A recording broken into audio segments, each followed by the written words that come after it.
दोस्तों, आज मैं आपको सुनाने जा रहा हूं अपनी मंडली की सदस्य रत्ना ठाकुर की लिखी कहानी काकी कमाल की। पुराने दिनों की बात और थी, जब मोबाइल तो खैर इजाद ही नहीं हुआ था। कमबख्त लैंडलाइन फ़ोन भी बहुत कम थे। आजकल तो घर घर में मोबाइल फ़ोन है, ऐसे में चिट्ठी पत्री लिखता कौन है। इसलिए उस दोपहर जब दीनानाथ जी के घर में पोस्टमैन ने वो पोस्ट कार्ड डाला तो किसी ने भी अपनी नींद खराब करना जरूरी नहीं समझा। अरे उनके परिवार में कौन सा किसी को राष्ट्रपति पुरस्कार मिलना था जो किसी चिट्ठी को लेके एक्साइटमेंट होती है। महीने 2 महीने में जो चिट्ठियां आती थीं वो या तो आगरा वाले ताऊ जी की होती थीं या रायपुर वाली बुआ जी की। इन चिट्ठियों में वैसे तो पोस्ट कार्ड का कोना कोना यूज करके पैसे वसूलने की कोशिश होती थी, फिर भी उनमें तारीख के सिवा कुछ नया होने की गुंजाइश कम ही रहती थी। उनकी बेटी मेघना कई बार कहती थी, ये ताऊ जी और बुआ जी चिट्ठी के फॉर्मेट क्यों नहीं टाइप करवा लेते? अरे नया क्या होता है इनमें? एक फॉर्मेट टाइप करवा के उसमें सही चॉइस टिक कर दें, जैसे आपका पत्र मिला ऑब्लिक नहीं मिला, यहाँ पे गर्मी ऑब्लिक सर्दी ऑब्लिक बरसात पड़ रही है।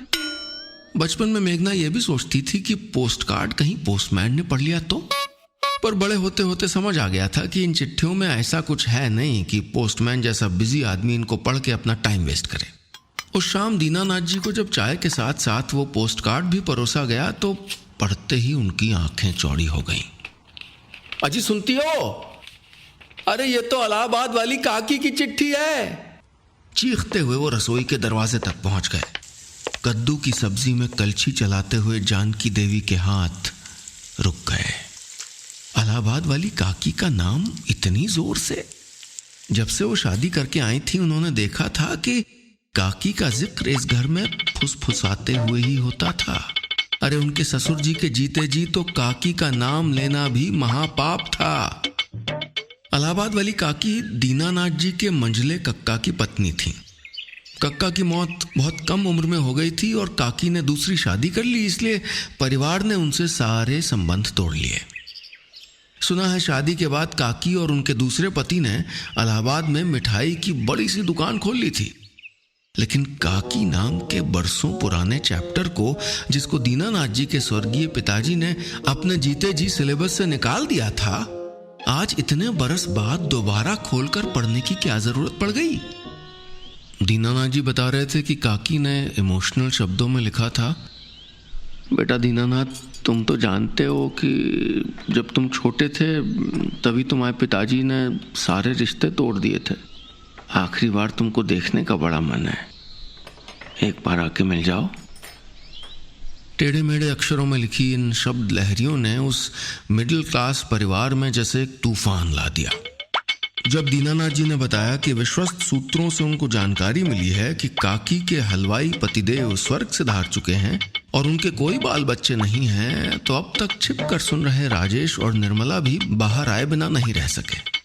काकी के पति और बच्चे नहीं हैं तो उनकी दुकान और मकान उनके बाद कौन संभालेगा? शायद इस पुण्य कार्य के लिए उन्होंने दीनानाथ जी को ही चुना हो। हमेशा एक दूसरे से असहमत रहने वाले घर के सदस्यों ने आज सर्वसम्मति से फैसला किया कि काकी की इच्छा का सम्मान करना चाहिए। नतीजा ये हुआ कि रात के 8 बजते न बजते राजेश अलमारी के ऊपर से दीनानाथ जी का सूटकेस निकाल रहा था, जानकी देवी कपड़े प्रेस कर रही थीं और बहू निर्मला उनके साथ सफर में ले जाने के लिए पूरी और आलू तल रही थीं। सूटकेस में 2 जोड़ी कपड़े, बैग में खाना और पानी की बोतल और आंखों में ढेर सारे सपने लेकर दीनानाथ जी रात की बस में चढ़ गए। बस में बैठे दीनानाथ जी और घर पर अपने अपने बिस्तर पर लेटे उनके परिवार के बाकी सदस्यों की आंखों में अलग अलग तरह से उनके काकी से मिलन की कल्पना की फिल्म चल रही थी। कि शायद ज्यादा हिंदी फिल्म देखने का असर था कि सभी की कल्पना में एक दृश्य समान था, जिसमें काकी कांपते हाथों से दीनानाथ जी को कुछ तोड़े मुड़े जायदाद के कागज पकड़ाकर चिर निद्रा में विलीन हो जाती हैं। उसके बाद के सीन हर कोई अपनी अपनी तरह से डायरेक्ट कर रहा था। जानकी देवी अपने मकान में दूसरी मंजिल बनवा रही थी, बहू सुनार की दुकान में सोने का हार और झुमके पसंद कर रही थी और बेटा राजेश अपनी नौकरी से इस्तीफा देकर एक जनरल स्टोर खोल रहा था। एक ही ढर्रे पर ब्लैक एंड व्हाइट फिल्म की तरह चल रही जिंदगी में मानो किसी ने रंग भर दिए थे। अगली सुबह सब बेचैन थे। दीनानाथ जी को बार बार कहा गया था कि इलाहाबाद पहुंचते ही पड़ोसी शर्मा जी के फोन पर हालचाल बता दें, लेकिन शर्मा जी के घर से कोई बुलावा ही नहीं आ रहा था। वक्त जैसे थम गया था। अगली रात किसी की आंख में नींद नहीं थी। दीनानाथ जी को गए हुए 24 घंटे हो गए थे और कोई खबर नहीं आई थी।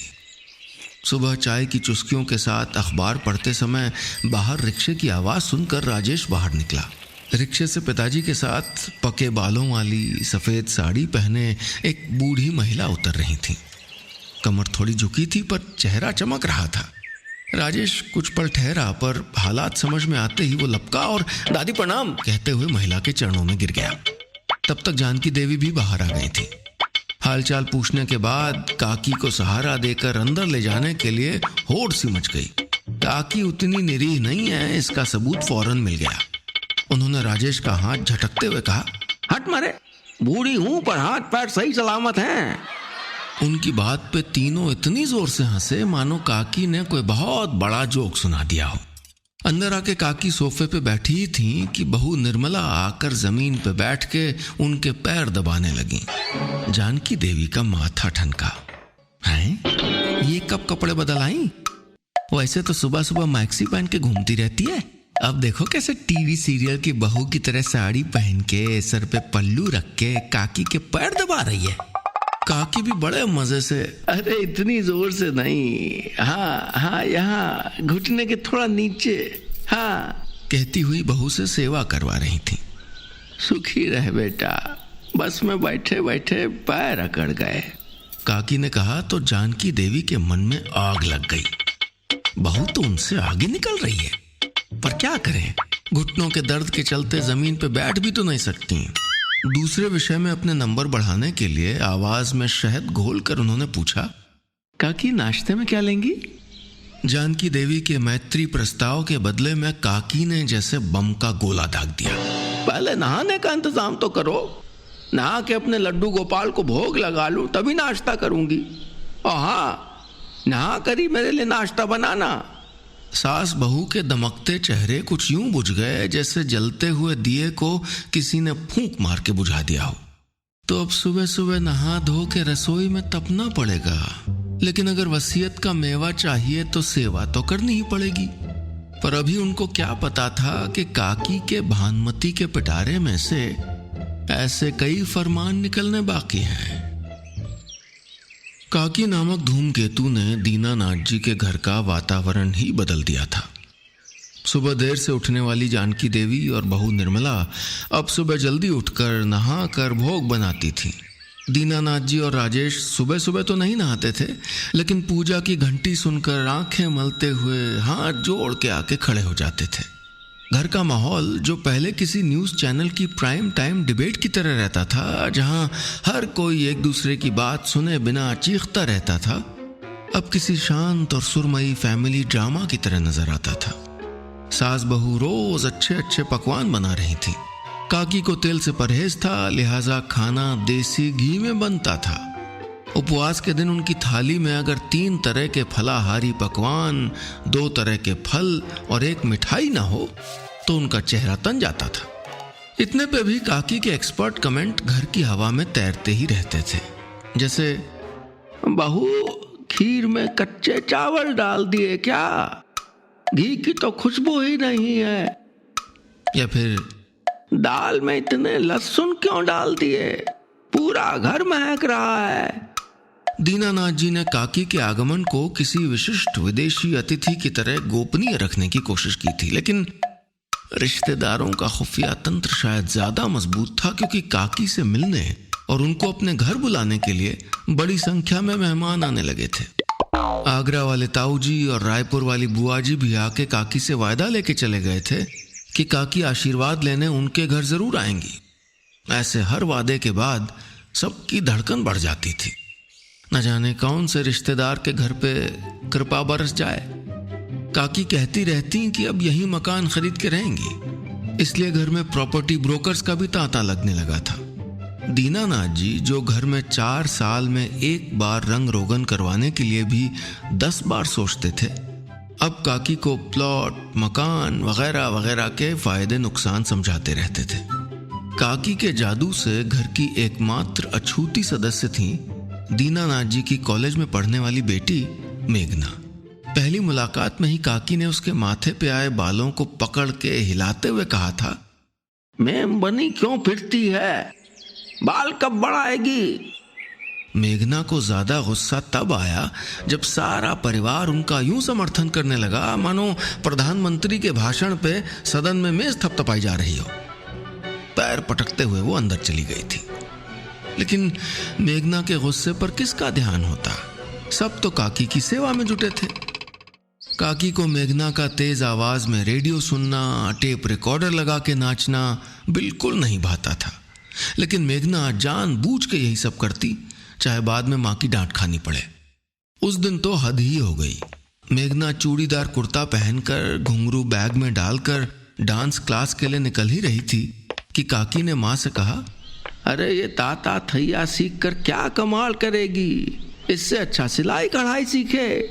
माँ ने भी फौरन उसको अगले महीने से डांस क्लास ना जाने का फरमान सुना दिया। जीना मुश्किल कर दिया इन काकी ने।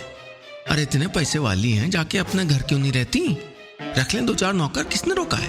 पैसे के नाम पे तो वैसे भी सारे रिश्तेदार सेवा करने दौड़े चले आएंगे। लालची कहीं के, मेघना सोच रही थी। एक तो वो उस लड़के से परेशान थी जिसने कॉलेज आते जाते उसका जीना हराम किया हुआ था। उसकी बात सुनने की तो घर में किसी के पास फुर्सत थी नहीं। काकी की सेवा जितनी चाहे करवा लो, उसको काकी से ज्यादा गुस्सा अपने घर वालों पे आ रहा था। इसलिए आज वो कॉलेज भी नहीं गई। दोपहर का वक्त था। काकी अपने कमरे में आराम कर रही थी और मेघना टीवी देख रही थी। तभी दरवाजे की घंटी बजी। पोस्टमैन। जब तक वो दरवाजे पे पहुंची तो देखा काकी पोस्टमैन से रजिस्ट्री ले रही थी। उसको देखते ही उन्होंने डांट के कहा, तू घर पे क्या कर रही है, कॉलेज क्यों नहीं गई। मेघना ने जवाब नहीं दिया। उसकी नजर उस खत पे थी जिसको काकी बड़ी चालाकी से अपने पल्लू में छुपा रही थी। कुछ तो राज है। मेघना के दिमाग के घोड़े दौड़ने लगे। कुछ देर बाद जब काकी कमरे से गई तो वो चुपके से उनके कमरे में पहुंच गई, उस लिफाफे को ढूंढने। अपनी तरफ से तो काकी ने लिफाफे को रामचरितमानस की गुटिका में छुपा के बहुत महफूज रखा था, लेकिन अब वो लिफाफा मेघना के हाथ में था। उसने लिफाफा खोला और पढ़ते ही उसका चेहरा गुस्से से तन गया। चिट्ठी काकी के वकील की थी।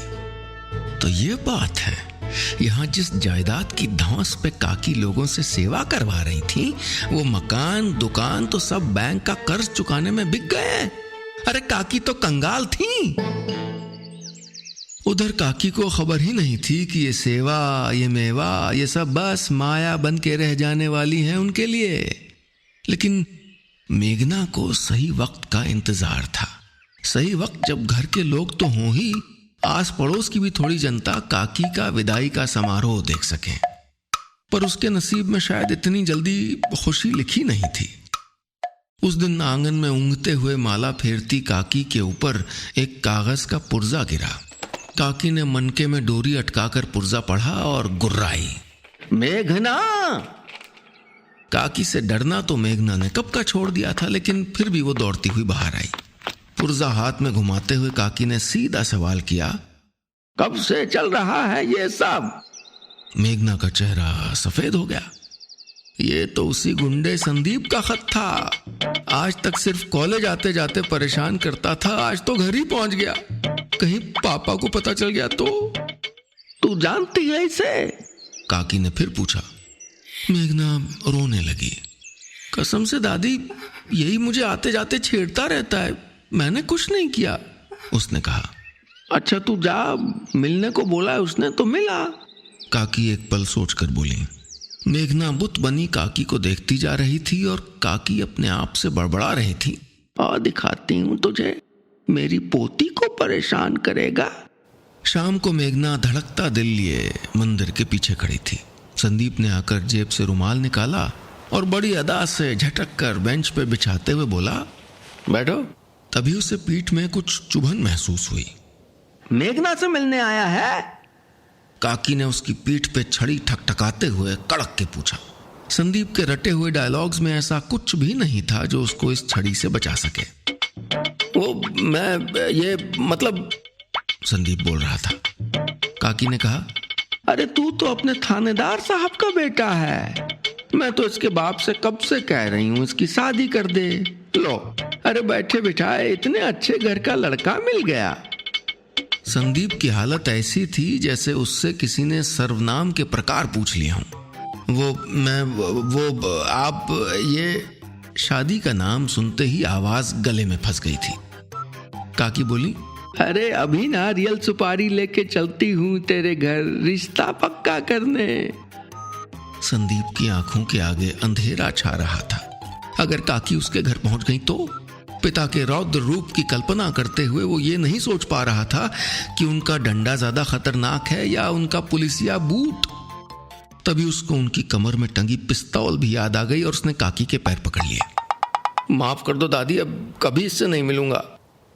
जान छुड़ा के भागता हुआ वो मोपेड पे चढ़ गया, पर कमबख्त पेट्रोल भी अभी खत्म होना था। मोपेड में तेजी से पैडल मारते हुए संदीप को भागते देख के दोनों हंस रही थी। कहाँ तो मेघना काकी का राज सबको बताने जा रही थी, कहाँ अब वो खुद काकी की फैन हो गई थी। वैसे भी अपनी जायदाद के बारे में कौन सा काकी ने अपने मुंह से कुछ बोला था। अरे ऐसे लालची रिश्तेदारों के लिए काकी एकदम फिट है, मेघना ने सोचा। अब जल्दी चल, घर में सब परेशान होंगे कि हम दोनों जानी दुश्मन एक साथ कहाँ गायब हो गए।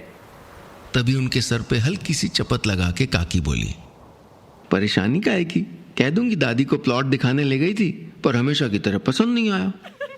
मेघना ने शरारत से कहा तो काकी जोर से हंसी। अगले दिन दीनानाथ जी फिर काकी को प्रॉपर्टी के बारे में सलाह दे रहे थे। जानकी देवी उनके लिए पान लगा रही थी, बहू काकी के पैर दबा रही थी। मेघना चाय बनाकर लाई तो काकी ने घूंट भरते ही मुंह बनाया। कितनी मीठी चाय बनाई है, शक्कर मुफ्त बांट रही है क्या सरकार? काकी की बात पर हमेशा की तरह सब जोर से हंसे, लेकिन आज इस हंसी में मेघना भी शामिल थी। दोस्तों, कहानी खत्म, पैसा हजम। उम्मीद है ये कहानी आपको पसंद आई होगी।